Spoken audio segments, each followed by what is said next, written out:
Blessed is the one who reads aloud the words of this prophecy, and blessed are those who hear it and take to heart what is written in it, because the time is near. This speech invites you into a battle of faith and endurance inspired by Revelation chapter 9. A Templar warrior's voice cuts through fear, chaos, and spiritual pressure, turning prophecy into a clear call to courage. The message builds step by step, warning you about the darkness that seeks to wear people down, but also pointing to the strength, discipline, and purpose that can keep you standing. It is a challenge to wake up, guard your mind, and choose your side in the fight you cannot avoid. Chapter 1. The Trumpet that Wakes the Sleeping. I speak as a warrior under oath, with armor on my chest and faith in my lungs. And I tell you this, some battles are loud, but the most dangerous ones are quiet. They start when you get comfortable. When you stop praying. When you stop learning. When you stop fighting for your mind. Revelation 9 begins with a trumpet. Not a lullaby. Not background noise. A warning blast that says, wake up. Pay attention. Get ready. In my world, when the trumpet sounds, every soldier checks his weapon, tightens his straps, and finds his position. No one argues with the call. No one waits until the enemy is at the gate. So let me ask you plainly, what have you been ignoring? What have you been delaying? What have you been calling not a big deal that is slowly becoming a chain? This is not a speech for spectators. This is for fighters. For people who are tired of being pushed around by anxiety, controlled by habits, and drained by endless distraction. If your life feels scattered, then hear the trumpet, gather yourself. If your purpose feels distant, then hear the trumpet, return to your mission. A Templar does not drift. A Templar decides. Chapter 2. The Fallen Star and the Open Door. The prophecy shows a star falling from the sky, and with it, a key, authority to open the abyss. That image is not only about the end of days. It is about how darkness works. It looks for access. The enemy rarely kicks down the front door. He waits for the moment you crack it. One compromise, one secret, one lie you keep feeding, one bitter thought you refuse to release. Then the lock turns. Many people think their biggest problem is lack of talent, lack of money, lack of time. But often the real problem is an open door in the soul.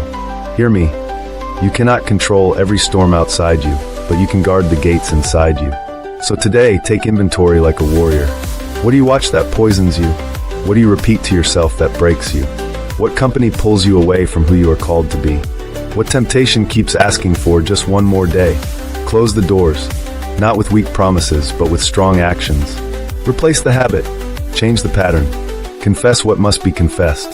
Ask for help like a man who wants to win, because when the abyss opens, it does not negotiate. It pours out pressure, confusion, and despair. And if you are not anchored, you will be carried. But if you stand in faith, you will not be moved. Chapter 3. The Swarm, when pain tries to rule you. Revelation 9 speaks of a terrifying swarm released like locusts, an image of relentless torment. It describes a season where people want relief, but cannot find it. That is what unrestrained darkness does. It does not always destroy the body first. It aims for the will. Some of you know what that feels like. When stress stacks up day after day. When panic hits for no clear reason. When you are surrounded by noise, but you still feel alone. When you try to improve, but the moment you rise, something bites at you again. This is where many quit, not because they are weak, but because they are worn down. So I give you battlefield truth. You do not need to feel strong to fight strong. You need discipline. If your mind is under attack, establish routines that protect it. If your heart is heavy, speak truth out loud until your emotions catch up. If temptation circles you, do not test yourself. Retreat is not cowardice when it saves your soul. If you fall, you get up fast. You do not build a home in the dirt. A warrior does not wait for perfect conditions. He fights in the conditions he has. And here is the key. The swarm wants your focus. It wants your sleep. It wants your peace. It wants you to believe you are finished. But you are not finished. Not even close. Chapter 4. The Line of God. Mercy in the Middle of War. In Revelation 9, there is a boundary. The darkness is allowed limits. The swarm is told who it may not harm, those marked as belonging to God. That is not a small detail. That is a banner of hope. It means chaos is real, but it is not ultimate. It means evil is active, but it is not equal to God. It means the battle is fierce, but the judge is still on the throne. Now listen carefully. Being marked does not mean you will never feel pressure. It means you are not abandoned in it. It means there is a difference between being attacked and being owned. So stand on the promises you know are true, even when you do not feel them. Pray when you are tired. Do what is right when it is expensive. Forgive when your pride wants revenge.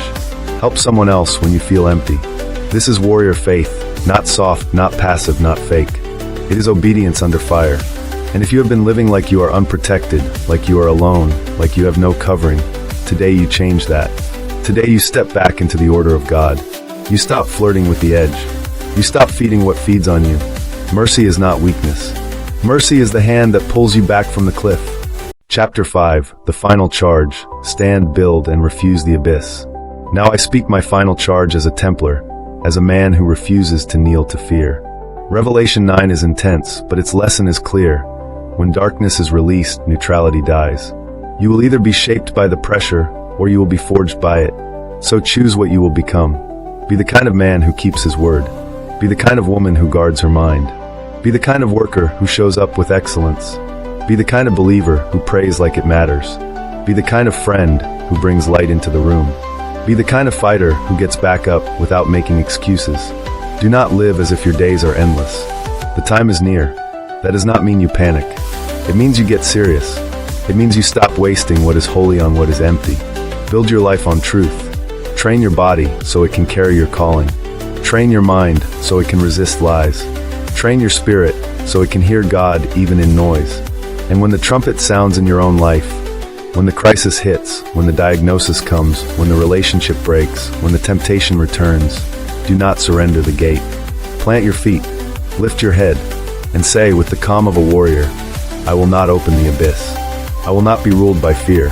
I belong to God, and I will fight my way forward. If this message strengthened you, subscribe to the channel, activate notifications so you do not miss the next speech. Give this video a like, comment what you are fighting through right now, and share this video with someone who needs courage today.